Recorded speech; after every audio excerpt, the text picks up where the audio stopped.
Komşu komşu. Oğlun geldi mi? Geldi. Ne getirdi? İnci boncuk. Kime? Sana bana. Başka kime? Kara kediye. Kara kedi nerede? Ağaca çıktı. Ağaç nerede?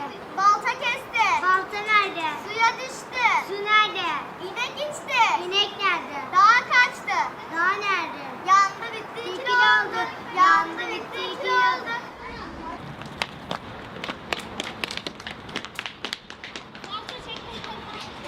Tabii bak çocuklar bile biliyor. Ağaç da yok, inek de yok. Dağ da yandı bitti kül olup gitti. Ha. Eskiden şöyle bir baktın mı ta nereleri görürdün. Bu şehrin ucu bucağı mı kaldı ki? Bir sürü arkadaşım vardı. Şimdi bak birkaç ev kaldık. Ben de çok yaşlandım canım. Her bir yanım çatır diyor.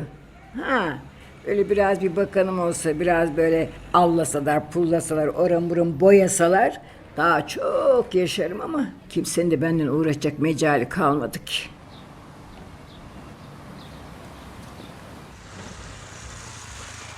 Bak şu karşıda böyle sırık gibi bir şey var, böyle diktiler onu oraya. Ne güneşimiz kaldı ne rüzgarımız kaldı, hepsi kesildi. Kemiklerim sızlıyor vallahi. Ah bu aralar ile çok da yoruluyorum.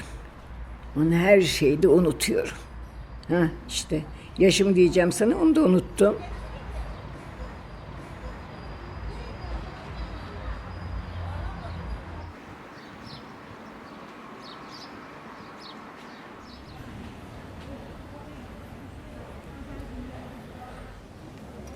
Ay bak düştü. Orada.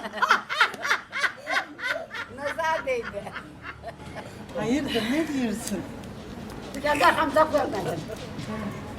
Şunu alır mısın? Ama boşalt tabii. Ha ver hadi boşalma. Bak İçinde yumurta var. sağ ol teşekkür ederim. Komşularımızı görüyor musunuz?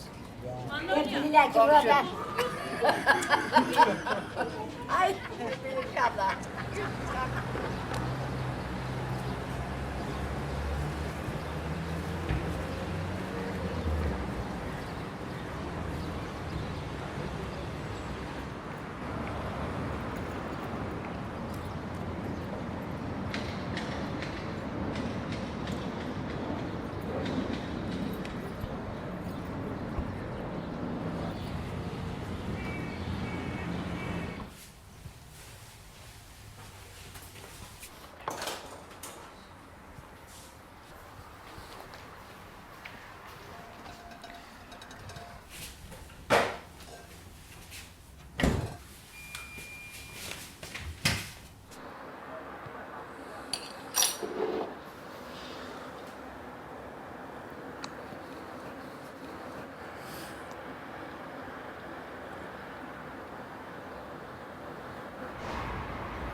Yani bak bıkmıyor insan. Tarihi Yarımada'nın silüeti çok güzel gözüküyor. Bu açıdan, buradan, bu yükseklikten.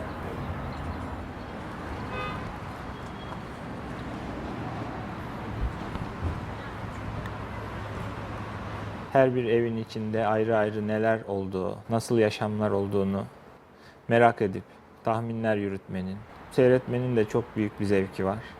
Önümde alabildiğine orman olmasını isterdim ve onun arkasında deniz. Böyle bir manzarayı tabii ki daha çok tercih ederdim.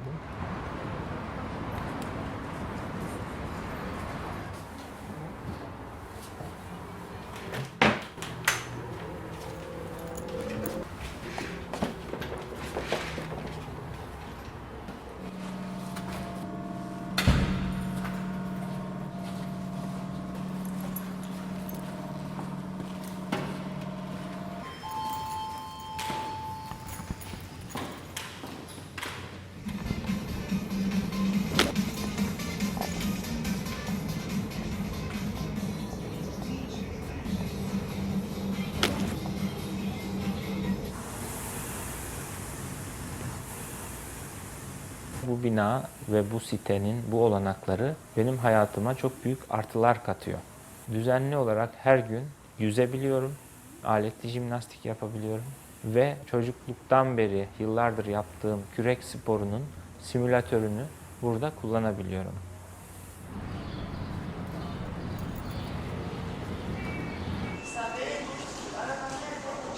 Yoğun bir işim var. Haftada ortalama 100 saatim hastanede geçiyor. Ameliyat yaparak geçiyor, hasta bakarak geçiyor. Acil durumlara müdahale ederek geçiyor. Şimdi bir kalbini dinleyin. Önce ben iyi olmam lazım, psikolojim iyi olması lazım, mutlu olmam lazım ki mesleğimi başarıyla yapayım. Güzel. Nerelere basıyorum? Tamam.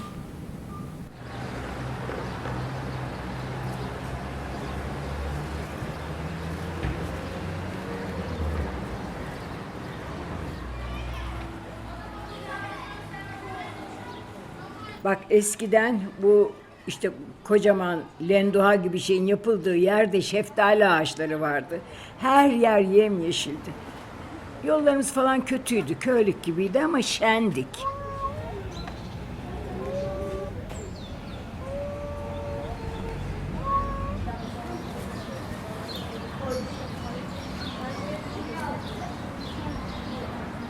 Komşu! Duymadı bak. Nereye bakıyor öyle?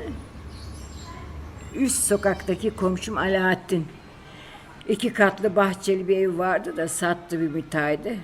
Şimdi öylece dolanır durur, bahçeli bir ev bulacak da önüne oturacak diye.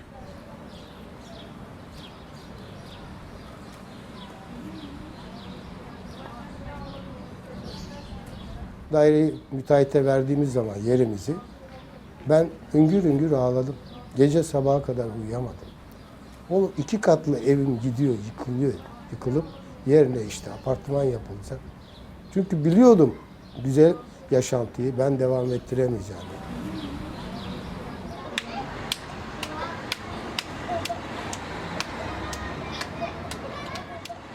SSK emeklisiyim.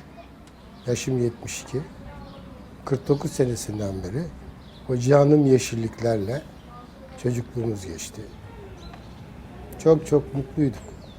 Her şeyimiz bambaşkaydı.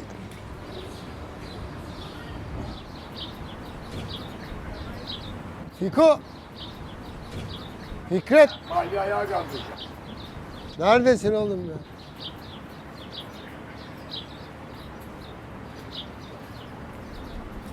Hani bana verecektin burayı, ben daireyi verecektim sana. Vaz mı geçtin?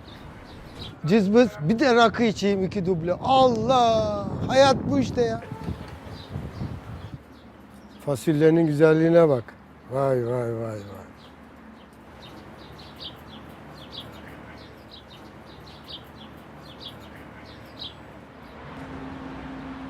Haşim. Şşt! Haşim.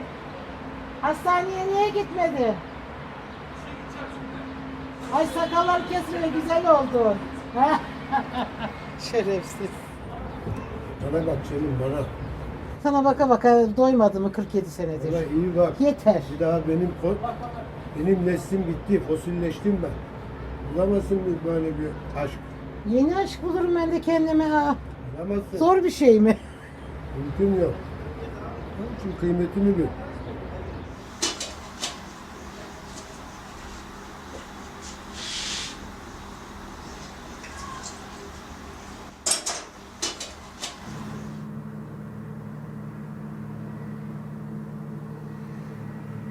Beton yığının içine gömülmek benim felsefemde. İnsanları asri hapishane şekline sokmak. Belki yaşlılık kompleksi diye düşünebilirsiniz. Ama alakası yok. Bu bir gerçek. Komşuluk bitti, dostluk bitti. Ben nesine bunun medeniyet diyeceğim? Nasıl ben bu medeniyetten zevk alacağım? Bana birisi anlatabilir mi? Bunun adı eğer medeniyetse ben bu medeniyete ayak uyduracağımı hiç sanmıyorum.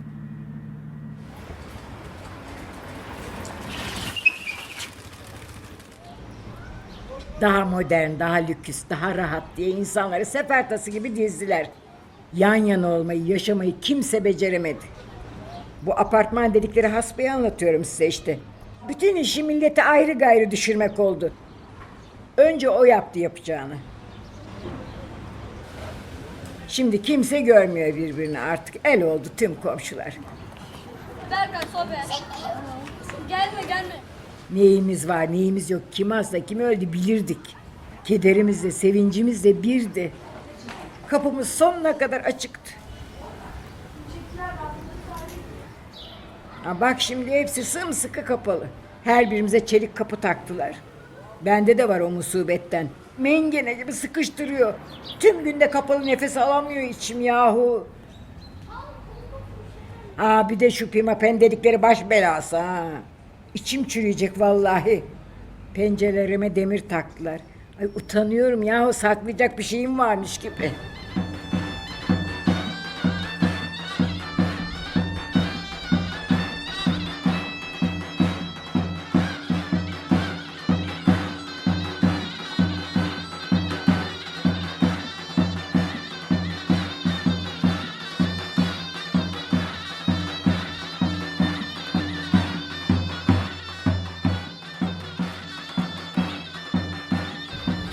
Ha, şimdi de şu cam kuleler musallat oldu mahallemize. Bir iki derken iyice yerleşiverdiler sağımıza solumuza. Bana bak. Diyorlar ki oradan uzay falan görünüyormuş, öyle mi gerçekten?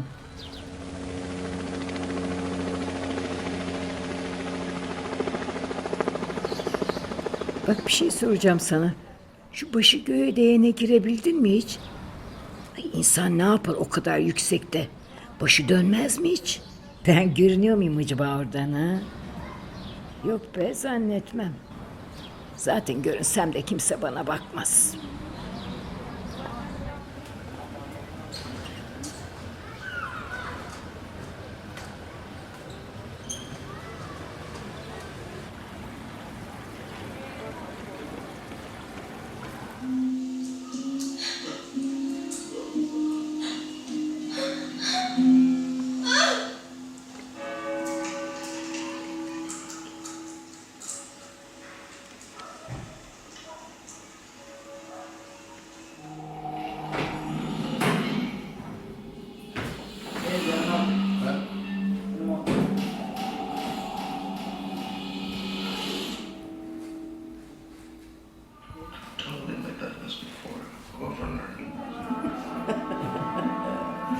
Mustafa'ya gitti adam.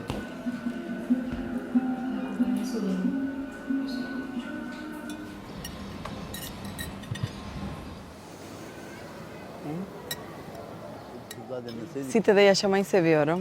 Olumlu olduğunu düşünüyorum. Çünkü güvenlik 24 saati mevcuttur.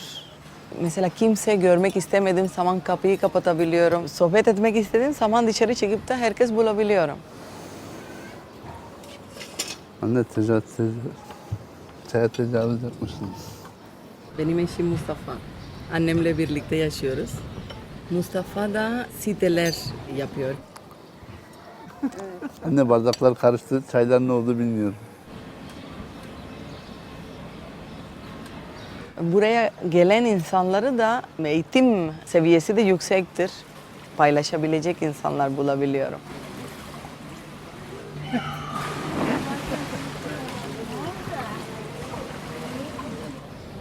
...1997'den beri İstanbul'da yaşıyorum. Okumak için geldim. Mesleki olarak Küba'ya turizm yollamak için kalmaya karar verdim. Benim yuvam İstanbul. Ben burada çok ve severek yaşıyorum.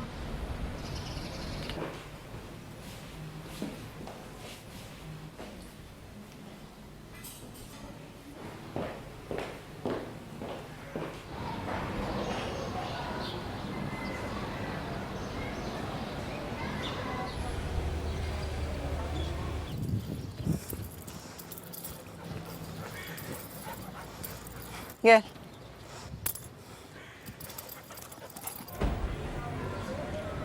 Biz ayrı dünyayız diyebiliriz. Kurşun atıyorlar mesela. Çok korkutucu bir şey. Yani çünkü böyle bir kutlama söz konusu olamaz. Sonradan geldiğimiz için tabii ki kabul edilemeyeceğiz onların tarafından. O çok normal. Çünkü önce belki burada boş bir alanı, belki çocukları buralarda oynuyorlardı. Bilmiyorum eskiden buradan nasıldı bir yer. Bizden önce daha çok rahat yaşayabileceklerini düşünüyorum. Ve çocukları sokakta oynuyorlar. Ben her zaman şefkatli davranıyorum. Her zaman yavaş yavaş geçiyorum kimseyi ezmemek için veya hisli veya bir şey demiyorum onlara. Onlara da güzel bir ifadelerle anlatılmalı.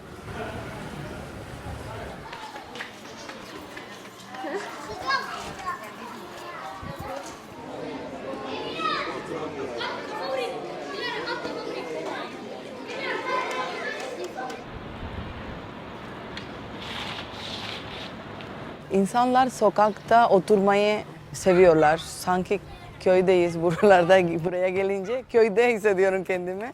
Çocuklar sokakta dolaşıyorlar, o çok tehlikeli. Yani ben bir anne olarak çocuğumu sokakta oynatmazdım çünkü tehlikeli. Gelme gelme. Berkay geç. Hadi. Çevir çevir.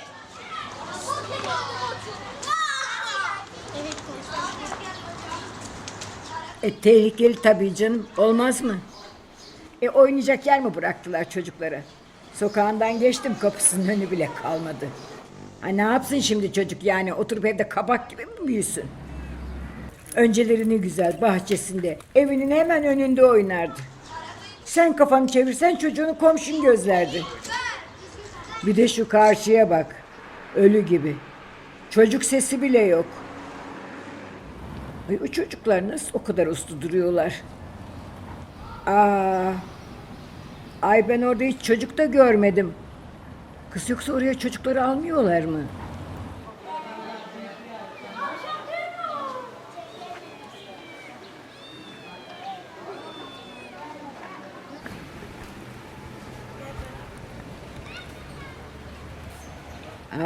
Bak mezarlıktan dönüyorlar. Aşağı sokaktaki Berber Kadir. Aylardır hastaydı garibim. Dün akşam vefat etti işte. Yazık.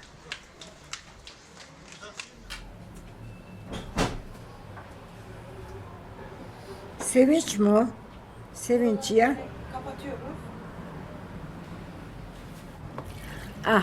Ah gözü gibi bakar onlara.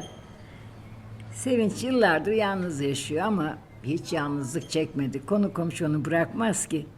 Bak görürsün birazdan gene toplaşırlar onun kapısının önünde. Her akşam suluyor musun? Her akşam suluyorum, her akşam. Her gün suluyorum. Bu da şey verecek, mandalina verecek bu. Bunu bahçeye götüreceğim. İnşallah. Aha, bu mandalina. Bu da çilek verecek bak. Çileklerim olacak bana. Çileğini yiyeceğiz onu. Saksıda. Zaman geliyor, birbirimizi göremiyoruz. Hep evlerde tıkış mıkış olmuyor. Bir bakıyorum komşu aşağı inmiş. Ben de ineyim de iki laf ederim. Açılırım diyorum. Oturuyorum. Onlara ters gelebilir. Arkadaş olduk bir kadından. Başka bir yerde. Ben dedim şu evde oturuyorum dedim. Anam dedi orası dedi çok kötü dedi kapıda oturuyorlar. Sen nasıl dedi orada oturuyorsun? Dedim sen o kapıyı bir görsen. O kadar güzel ki dedim. Sohbetimiz var. Pişiriyoruz getiriyoruz birbirimize. Yani yaptığımız kötü bir şey değil ki ne kadar güzel. Seriyoruz bir tane halı, oturuyoruz burada. Güzel güzel çayımızı içiyoruz, sohbetimi içiyoruz. Benim kocam yok. Bu benim dayımın oğlu değil mi? Ben bunu nerede göreceğim? Eve mi çağıracağım? Yok. Bak ne güzel burada görüyorum. Oturuyorum, dertleşiyoruz değil mi? Yani güzel bir şey bence. Ben seviyorum doğallığı.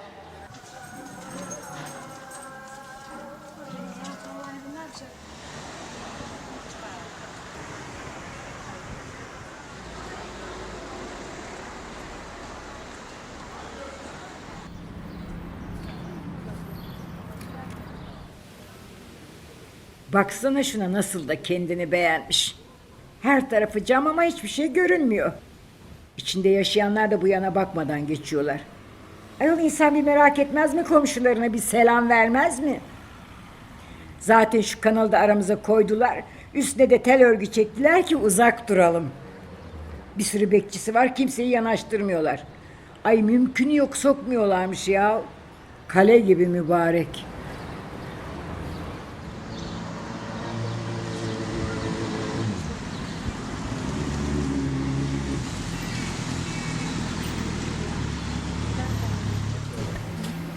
Gittiğinizde buluta girmediniz mi? Yok, buluta geçtirmedim. Bulut yoktu o kadar. Diyorum. duruyor gibi görüyorsunuz ama aslında 300 kilometre hızla gidiyor. 4500 metre irtifada uçar 340 kilometre süratle uçarken hissettiğim adrenalinden daha fazlasını bazen bypasslarını yaptığım kalp avucumun içinde çalışmadığı zaman, çalıştırmaya çalışsam da çalışmadığı zaman hissediyorum. Yani adrenalin hayatımın her yerinde, her dakikasında var. Hiçbir zaman eksilmiyor. Yüksekten aşağı baktığımda kendimi uçuyor gibi hayal ediyorum. Ve İstanbul'un yarısını görüyorum. En basitinden bu manzara bile benim psikolojimi besliyor.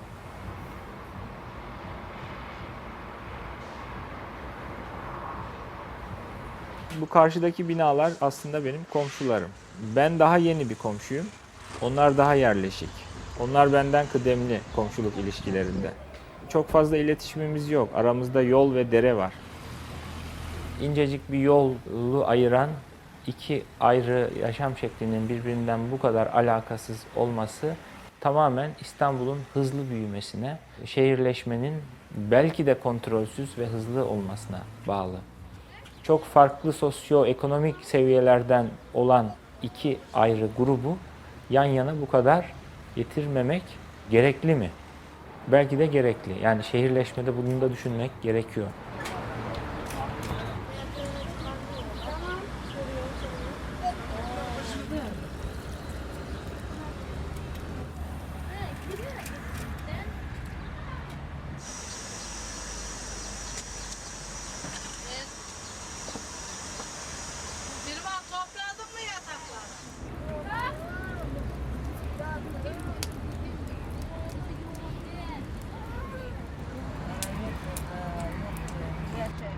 Mutfağımız burası. Salonumuz şu ağaçların altı. Yattığımız yer burası. Tuvalet şurası.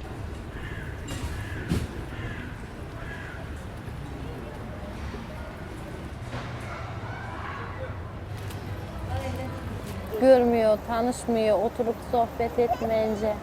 Kimsenin halini anlayamam, kimseyi tanıyamam.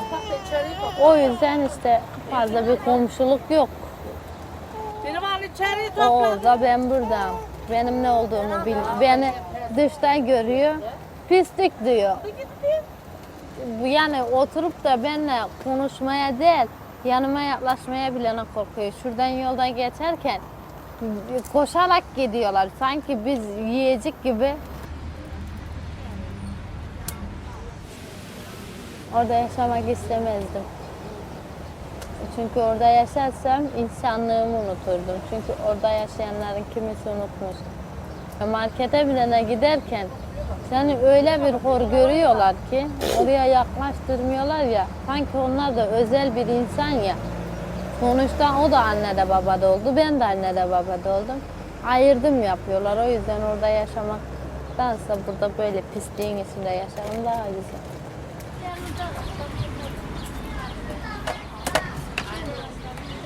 Nasıl gider bu? Onlarla benim aramda dağlar kadar fark var. Ben oraya yaklaştırırlar mı güvenlikler? Hoş geldine gideyim. Şimdi çöpe bilene baktırmıyorlar bizi. İyi kötü meyveleye getiriyorduk çocuklara, zepse falan. Şikayet olmuşlar. Zehirlenirsiniz, ölürsünüz diyor.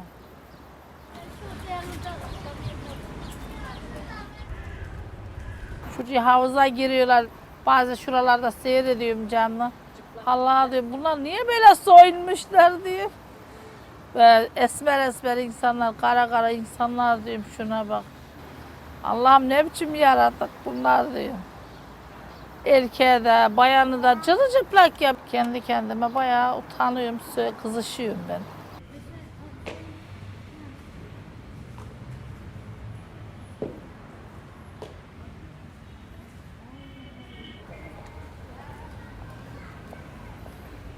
Çamaşır asamıyorsun. İstemiyor diyorlar. Kirlilik diyor. Akşam yıkamıştım. Onu da geri toplamaya da gözüm kesmedi. Yan tarafımızı yıktılar. Yukarıyı da bugün yarın yıkacaklarmış. Olan bize oluyor. Vallahi herkese bir şey olmuyor. Ben şimdi nerede kirada bulurum? Nerede bir gece kondu bulabilirim? Ben onun peşindeyim. Kadriyelerin durumu da iyice perişan oldu. Televizyonlarda herkese ev sahibi yapacağız, daha güzelini yapacağız diyorlar da bu kadriyelerin halini bilen soran yok. 19 yıldır bu mahalledeler. Kiracı oldukları ev 2 ay önce yıkıldı. Şimdi dediklerine göre bu taşındıkları evi de yıkacaklarmış. Bu binalar yapıldıkça onlar böyle yersiz yurtsuz kalacaklar. Ha bir de diyorlar ki buraları hep cennet gibi yapacaklarmış. Bizi hor gören, yerimizden yurdumuzdan eden cennetin bize ne hayrı dokunacak ayol?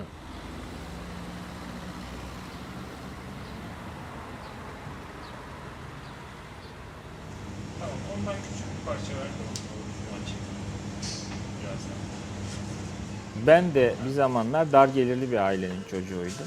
6 kardeşin en küçüğüyüm. Babamız emekli öğretmen. Dar gelirli olmanın ne demek olduğunu gayet iyi biliyorum.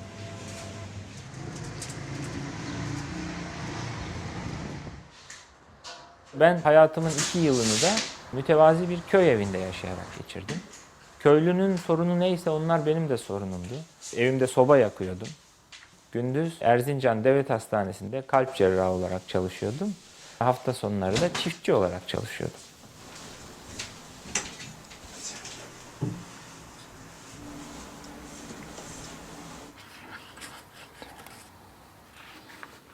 Aynı memleketin içinde aynı koşullarda yaşıyoruz aslında.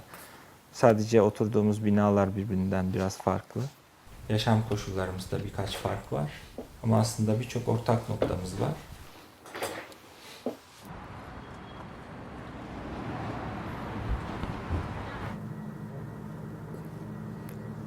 Komşunuzla tanıştıracağım sizi.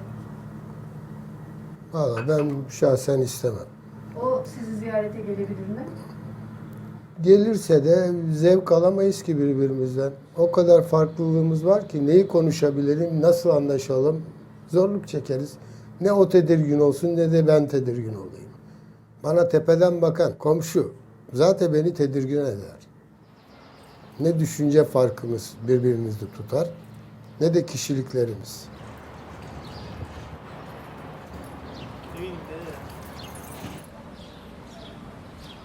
Oğlum Ersen. Söyle de şu önündeki kamyonu çeksinler be yavrum. Hadi canım hadi, günlerdir önümde. Ay içim bayıldı vallahi, bir yeri görmez oldum. Ersen işittin mi beni? Hah. Gidiyor söylemek için, sağ olsun çocuğu. Gençler de şu caddenin kenarına tıkılıp kaldılar. Hiç keyifleri yok gariplerin. Bizim burada mutlu bir hayatımız vardı. Her yer yeşildi burada. Bu antilin yerinde kır vardı, tepe vardı.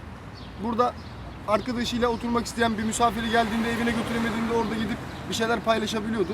Ama şimdi tamam, bazı şeyler güzel oldu, yollar güzel oldu, binalar falan var ama şimdi bize yeşil alan bırakmadılar yani. Biz kendimizi, mesela burada bira içmek isteyen arkadaşlar, genç arkadaşlar ailelerimizin önünde bira içmek zorunda kalıyorlar. Yollarda bira içmek zorunda kalıyorlar. Mesela burayı yaptılar, buranın yukarısında bir bardak bira içmek 50 milyon, 100 milyon gibi bir şey. Bizim gücümüz yetmez buna yani. Onlar kendi aralarında eğleniyorlar. Biz kendimize bir yer arıyoruz yani, bir mekan arıyoruz. Yeni komşularımız diye bir şey yok ya. Onlar bize hep yukarıdan bakmaya devam ediyorlar yani. Hiç aşağıda görmedik onları. Yüzlerini direkt görmedik yani. Hep böyle yukarı doğru baktık onlara. Biz oraya baktığımda kocaman bir boşluk görüyoruz. Daha önce daha güzeldi. Yeşiller, otlar varken bize daha anlamlı geliyordu. Ağaçlar varken daha anlamlı geliyordu. Siz getirip Feriköy gibi bir yere böyle bir otel ya böyle bir o şey yaparsanız olmaz yani, çatışma olur.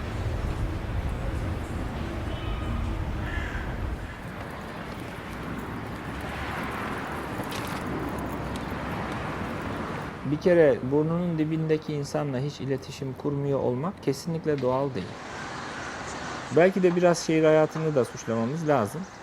Çünkü zaten günlük hayatımız kalabalık bir şehirde geçtiği için başka insanlarla iletişim bizim sosyal uyaran dağarcığımızı dolduruyor. Dolayısıyla belki de bir doygunluk oluyor. Yani bu kadar hafif yüksek olabilir şeyler. Değil mi? Figür Hoca görecek şimdi. 87 yaşında, 90 yaşında da bu ameliyatı yapıyoruz. Vaktimin çoğu hastanede geçiyor. Eve geldiğimdeki vaktimi çok sevdiğim şeylere konsantre bir şekilde ayırmam gerekiyor. Yani komşuya bir misafirliğe gitmek gibi bir şey aklımdan geçmedi açıkçası.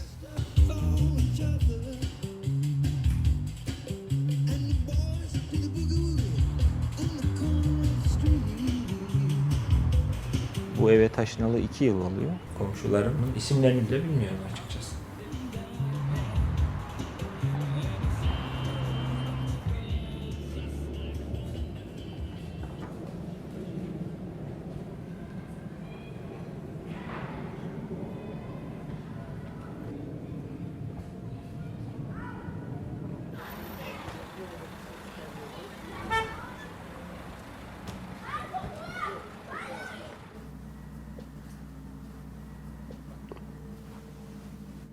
Karşı gökdelenlerin bir felsefesi varmış. Ön tarafta bir çatı görmek istemiyoruz diye bir ifadeler söyleniyor. Hanımım bu adamlar bizi burada da rahat bırakmayacaklar dedi. Badanayı dahi yaptırmadı bana. Bu kadar basit. Yani buradaki şu yaşantıyı bile bize belki çok görecekler.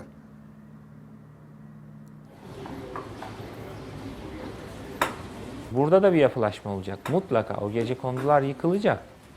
O öyle kalamaz.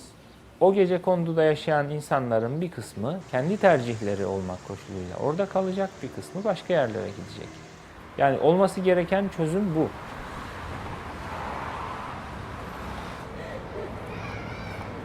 Bizim vaktimiz dolmuş, yıkılacakmışız. Her şeyi yeniden yapacaklarmış. Bak bak bak bak sen şunlara. Kim sonradan geldi bu mahalleye demezler. Dışının süsüne bakıp yer mi vereceğiz bunlara? Yaşlıyız, eskiyiz diye kötü mü bildiler?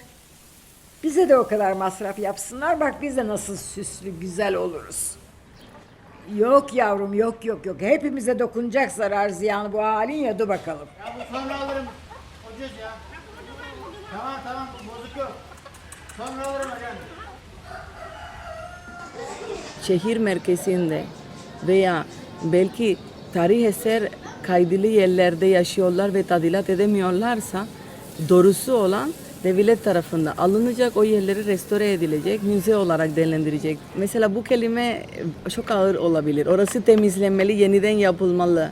Çok acımasız oluyor bu kelimeler ama o bir gerçek ve ülke geliştirilmesi için gereklidir.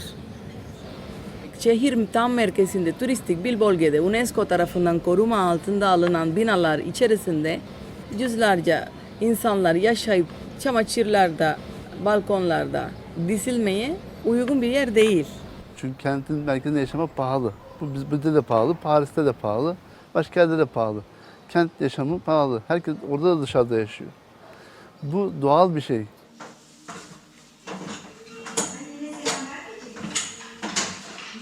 Senden hoşlanıyor mu? Şehir bu tarafta büyümeye başladığı için onlar şu anda geride kalıyorlar ve başka örnekler görülebiliyor burada. Yeni yapılan 2 tane bina yenilendi orada. Onlar bizim seviyemizi yakaladı mesela. Onlar buraya bakıp da belki daha düzgün yapalım diye dediler veya sattılar, müteahhitler yaptılar, onu bilmiyorum.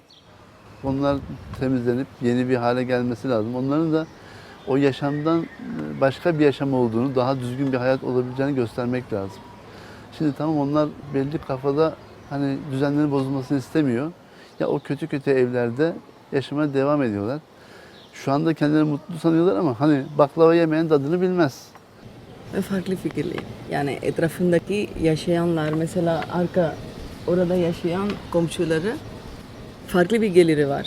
Farklı bir income'ları var. Yani herkes orada o pencereden bakarak bize özeniyorlar diye düşünüyorum ve üzülüyorum.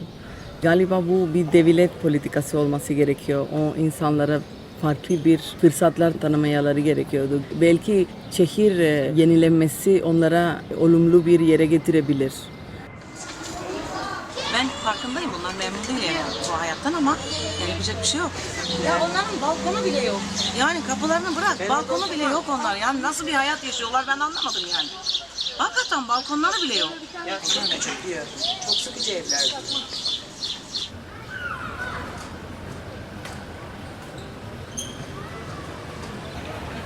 Şimdi imza verilirse, herkes toplanırsa onların da ada halinde yıkılacak. Buraya site. Feri Lord. Evet. Öyle olacak. Şuradaki işte. Ya bura gibi değil. Daha güzel şeylerini gördük, taslaklarını falan. Ama bayağı büyük bir şey olacak. Havuzu var, işte yürüyüş parkurları var. İstediğin bütün sosyal aktiviteler var. Blok blok ortalarda.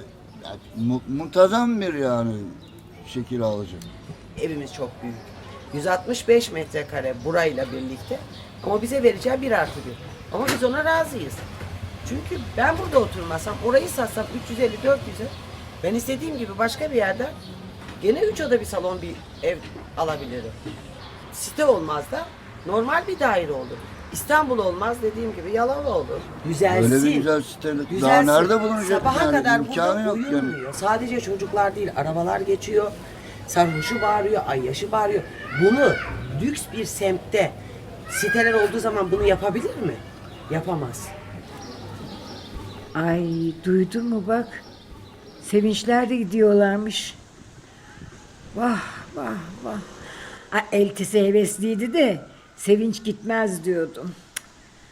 Ama ne yapsın garibim işte ne yapsın. Herkes evet dedi mi bir kere artık. Müteahhitler, devlet dadanır, Allah dadanır. Zorbalık da başlar.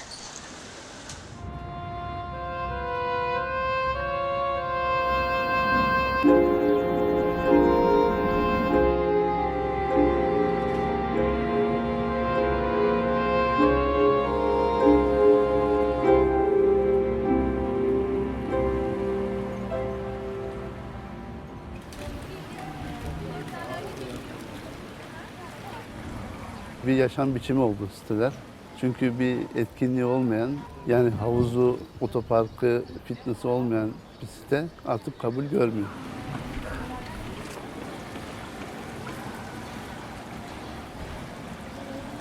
Şimdi bu site yaşamıyla birlikte bu eski mahalle kültürü tekrar geri geldi. Millet havuz başında şimdi toplanıyor akşamları işte içkisini içerken komşusuna sohbet ediyor. İşte millet birbirini görüyor. Yoksa eski apartmanlarda kimse karşı komşusunu tanımazdı. Ne arabaya biniyor bilmezdi. Şimdi site yaşamı bunu tekrar geri döndürdü.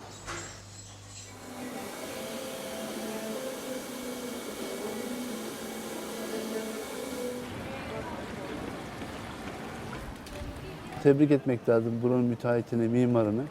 Altımız mesela otopark. Ben bile diyorum ki yazık etmiş, buraya 10 daire sığardı. Yani ben yapardım. Bu açgözlülüğümüz, yani bu insanın içinde olan bir şey. Yani bu adam mimara bile gidiyor, diyor ki öyle işte buradan diyor 50 daire çıkart.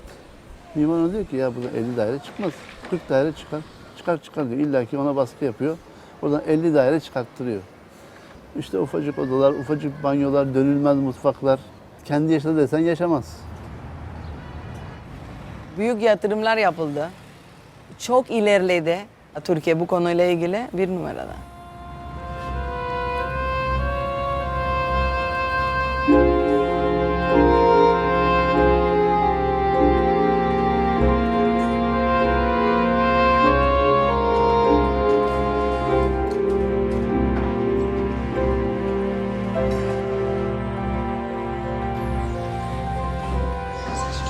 Burası yıkılsa ben çok zoruma gider. Hakikaten ağlarım, çok ağlarım. Üzülürüm, ben üzülürüm yani. Harbi üzülürüm yani. Yalan ne söyleyeyim? Ağlarmış burayı yıkılınca ya. Evet ağlarım, gerçekten Kal üzülürüm burada. yani. Harbi kalsam. Sana burayı bıraksınlar burada. Keşke öyle bir imkan olsa yine semtimde, şeyimde ne bileyim. Buradan gideceksin uzaklara. Kimseyi bilmiyorsun. Yine az çok buraları tanıyorsun, komşularını biliyorsun yani. Bir cenazen olsa, bir düğünün olsa, bir mevlütün olsa. Yine komşular. Yine komşular yani. Hastalandım mesela ben. Ölüyordum yani.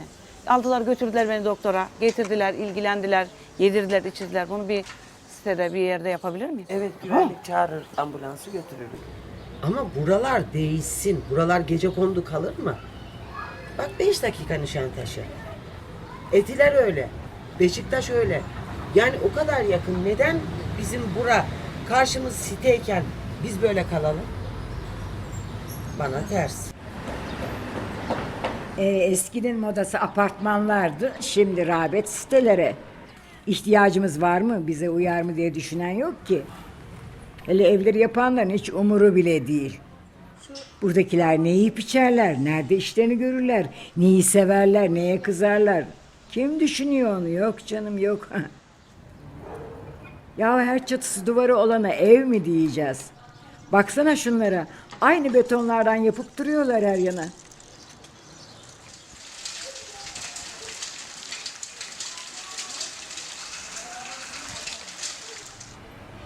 Ay duydum ki köylük yerlerde bile güzelim o 2 katlı avlulu evleri yıkıp yerine bu binalardan yapmışlar. Yahu köy yeri bu. İşi gücü başka türlü olur. Sitelerde görülür mü o işler? Ay yok yok yok. Ben onu bilir onu söylerim. Bir ev anca bahçesiyle sokağıyla yaşayanlarıyla ev olur.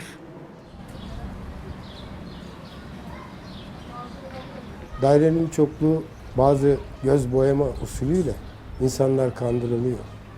O dairede bizim oturamayacağımızı o sistemdekiler biliyorlar. Nasıl olsa bunlar o daireyi ya satar ya biz belirli bir kesime gene empoze ederiz diye düşünüyorlar. Bu bir gerçek.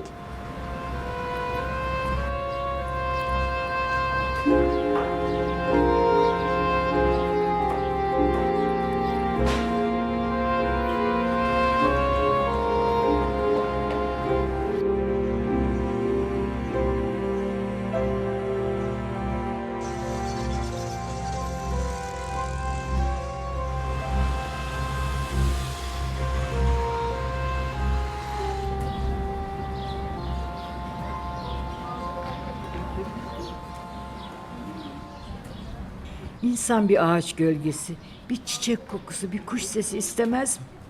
Yeri göğü betonla kapladık. Toprağı da iyice gömdük ki uzak olsun. Bir yerlerden yeşil bir dal maazallah fışkırsa ay ödümüz kopacak neredeyse. Şu eve 2 yıl önce biri taşındı kiracı olarak. Ay dur bakayım neydi ismi? Ama neyse işte yani mahallenin serçelerine o bakıyor. Etrafta serçelerin konacakları ağaçlar kalmadı ki. Bir tek orası kaldı. Ev yıkılmasın diye uğraşıp duruyor garibim. Dert etmiş kadıncağız. Duydum ki bunlardan bir tanesinin üstüne kuşlar konmasın diye sivri bir şeyler koyuyorlarmış. Kuş bayıl ağaç gitti eve de kondurmuyor. Aa ne olacak bu hayvanın hali?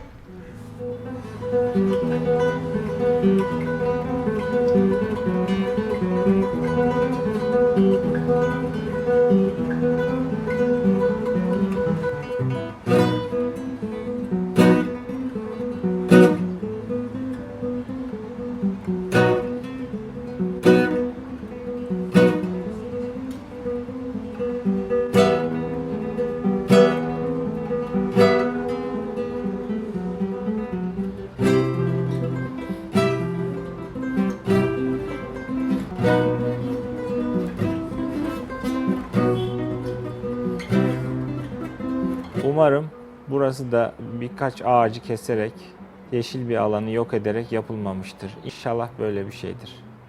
Bir kartal yuvasında yaşıyor olmak her ne kadar bina çirkinliğini içinde barındırsa da benim hayatıma birçok artı getiriyor. Ve ben de bu şehre artı getiriyorum. Öyle olduğunu zannediyorum en azından. Yaptığım işle, verdiğim hizmetle bir üretim yapıyorum. Genel toplamda belki de denge artı yönde diye düşünebiliriz. Yüksek bina yapmak aslında şehirleşmenin önemli çözümlerinden birisi. Yeşil alan için çok büyük yer kalıyor. Ama estetiği de korumak koşuluyla. Ben bu iki binanın şehrin görüntü kirliliğine yol açtığını düşünmüyorum. Her ne kadar doğayı çok seven, betonarmeden nefret eden birisi olsam da.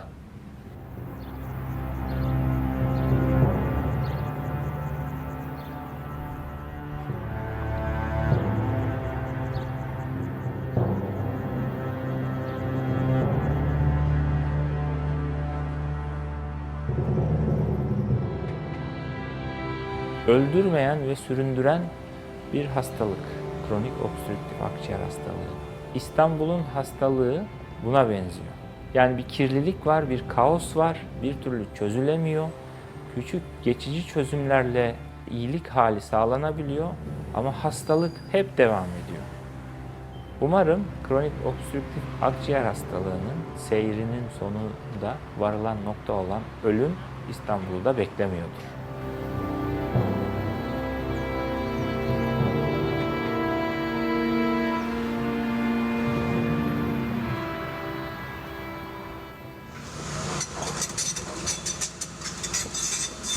Buralara iyice dadandı dozerler.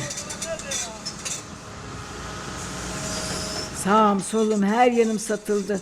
Ha yıkıldı ha yıkılacak.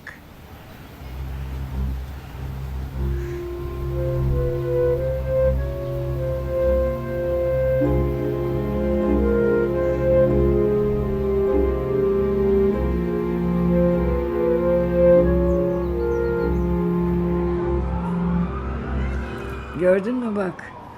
Bana da ömür biçtiler. Eli kulağında kötü haberin.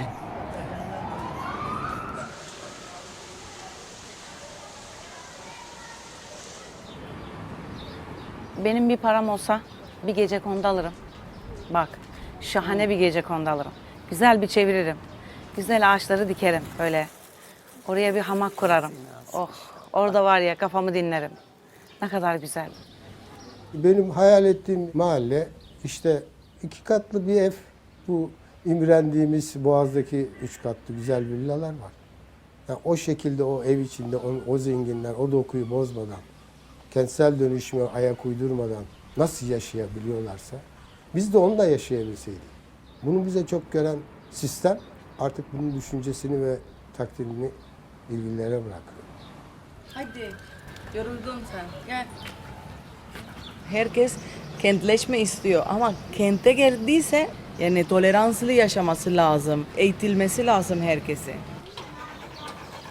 Tabii ki görebiliyorum ki karşıdaki komşuları hayat standartı benimki kadar rahat yaşayamıyor. Tabii ki bu farklılar görebiliyorum. Fakat benim şahıs olarak yapabileceğim bir şey var mı bu konuyla ilgili? Nüfusu 20 milyona yaklaşan bir metropolde yaşayan insanların mutlaka en az belli bir eğitim seviyesini sağlamış olması gerekiyor. Belki de yasal düzenlemelere böyle bir şey getirilebilir. Eğitim seviyesiyle ilgili bir kısıtlama konabilir İstanbul'a göçle ilgili. Bu şimdi aklıma geliyor. Böyle bir şey öneriyorum. Evet, biraz acımasızca da olabilir. Ama sonuçta çaresiz ve çözülemeyen problemler olduğu zaman neşteri değdirmek gerekiyor belki de.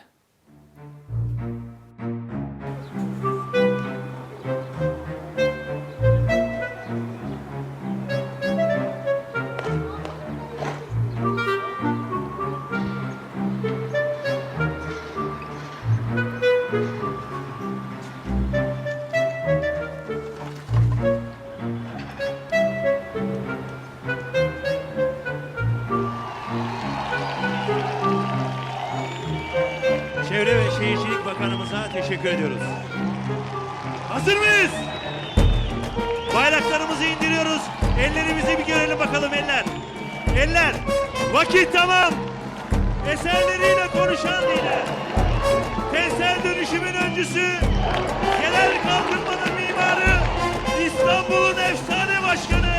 Başbakanımız Recep Tayyip Erdoğan geliyor. Hep beraber şöyle bir çalışın bakalım. Ya Allah! Bismillah.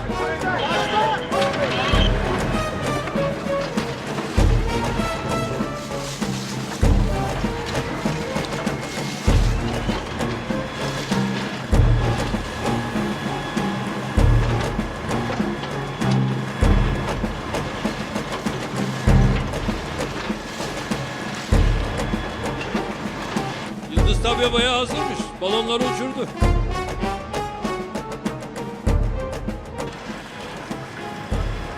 Biz yıkıyoruz, yeniden yapıyoruz. Daha iyisini, daha modernini tarihe kayıt düşüyoruz. Ben milletimi, aziz kardeşlerimi beton yığınlarının arasında dolaştıran bir hükümetin başbakanı mı olur? Hayır. Bizim bu başbakanımızdan, belediye başkanımızdan, bakanlarımızdan, bu hükümetimizden Allah razı olsun diyecekleri bir hükümetin başbakanı olmak isteriz.